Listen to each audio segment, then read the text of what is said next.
Greetings, my lovelies, and welcome to the circle today, where we are weaving worlds out of words. Today we are doing our segment on magic.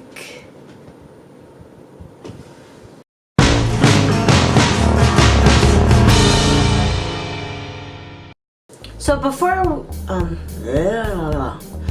far we've talked about creating the lands, your people and cultures, and the religions. So now we're going to talk about creating a magic system for your world.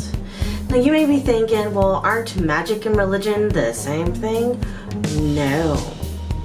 Any witch will tell you that you don't have to believe in the gods to do magic. You can just be a witch, or you can be a pagan. Pagans have gods and a pseudo doctrine, and witches just do the magic. So you don't have to have one with the other. So without further ado, here are 5 things to think about when creating the magic system for your world. Thing number 1, where does it come from? So there are kind of 3 things that most magic systems fall under. And thing number 1 is you're born with it. Some people are born with the ability to do magic, some people are not. Think of like Avatar: The Last Airbender. Some people are benders, some people are not. Or if you look into Harry Potter, same concept. Some are witches and wizards, some are not. Some are muggle born to where their families have never had any magic before. Thing number 2, is this something that you can just learn how to do? Is the magic there and all you have to do is tap into it? So that would create special schools and special circumstances, people falling in and out of it because they may not be able to do it. That's one thing. And then thing number 3 are magic relics or artifacts. Things that give you power that you can use, and then if you lose them, you no longer have magic. So how you choose where your magic comes from affects the entire system, obviously. So that's the most crucial thing to think about. Where does it come from? Thing number 2, what can your magic do? This is where you actually get to have a lot of fun, because you basically just get to create all these cool magics. Can it be used for healing? Are there battle magics? Do people use it for prophecy or to speak with the gods? Can it create monsters, summon ghosts, raise the dead? What can it do? On a similar note, number 3, what can't it do? Everything in the world has limits. Your magic system should also have limits as well. So if you look at something like Fullmetal Alchemist, their magic system can do a lot of things, but the one thing it can't do is bring people back from the dead, because the human soul is just too complicated. That aspect serves as the driving force for all the Ulrich brothers, who are basically have lost their bodies trying to bring back their mother from the dead. So trying to get around the limitations could also be a main story arc. But everything has limits. Your magic needs limits, otherwise it's just not believable in the world that you created.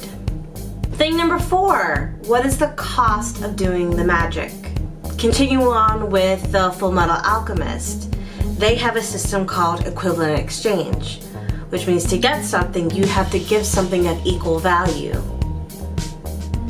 In some magic systems, the person's own strength and what their body is willing to go through serves as their limit. So you always hear people talking about they've overreached or went too far.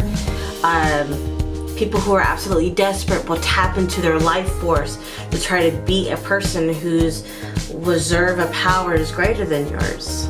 And most everything has a cost of some sort of kind.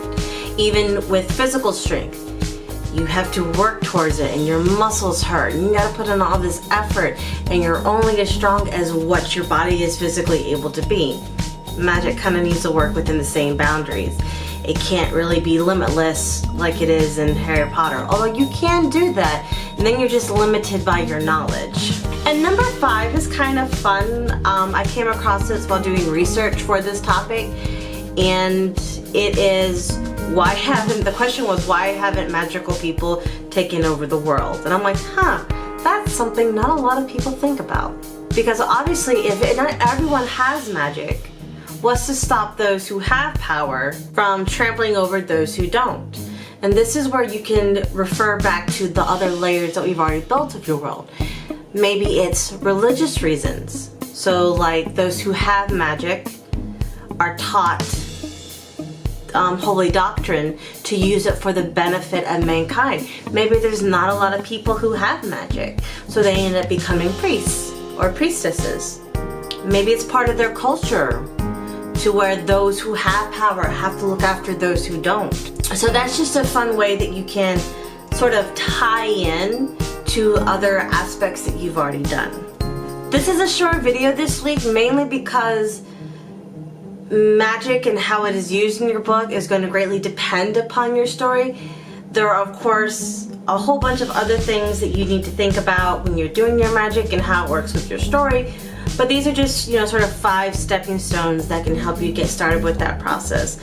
But magic is usually the more flexible of all the world building aspects, because it exists in the parameters that you set up for it, and you don't really have to use so much logic with it as in you do with land structures and cultures and religions. So this is where you get to have a lot of fun. There are many examples of different types of magic systems throughout a shit ton of literary sources, so just go check them out if you need another reference.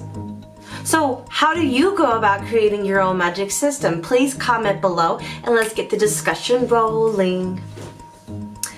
Now, as for Camp NaNoWriMo, I did not do as well as I wanted to.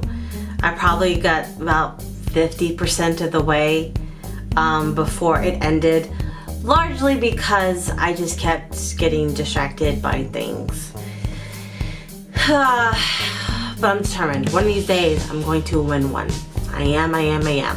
Thank you for stopping by today. If you'd like to see what else I'm doing, just check out my other social media, right? Listed down here below. If you like what I do and want to help me keep on doing it, follow the link below and become a Patreon supporter today. That's all that I have.